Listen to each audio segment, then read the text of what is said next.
For this video, we're going over the DLC weapon Euporia. Euporia is a twin blade that features a passive ability that gives it a buff upon landing multiple hits in quick succession. There's 2 levels to the buff. The first is a small holy weapon buff that allows the Ash of War to upgrade and fire a beam. The second is a bigger weapon buff that upgrades the Ash of War to fire a larger beam for far longer than the first level.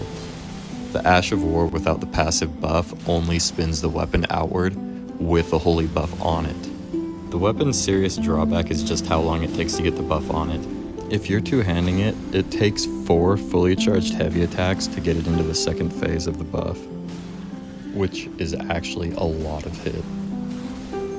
Against bosses, this weapon's essentially useless, especially if you're alone. A lot of the DLC bosses don't even give you a chance to heal, let alone hit them with so many attacks that it goes into the second phase, and then on top of that actually allow you to unleash it on them. The reason this is a big deal is because the buff decays pretty quickly. Once you have it, it lasts about 20 seconds at most, so if you're going through crowds of enemies, you're usually going to lose the buff before you even reach the second crowd. And if you're in the second phase of the buff, it gradually decays into the first, and then it completely disappears. Even if you're co-oping, it's pretty difficult to get the full buff against a boss while it's distracted attacking other people.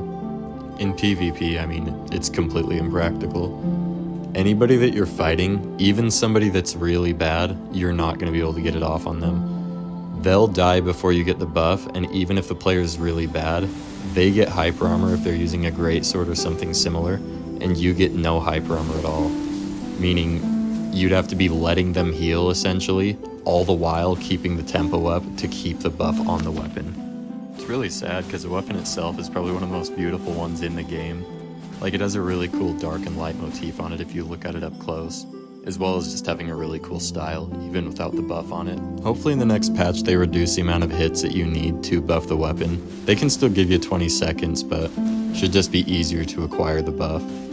But I guess we'll find out. But yeah, go ahead and leave me a comment if you guys have found a use for it outside of PvE, because I haven't. But anyways, thank you guys for watching.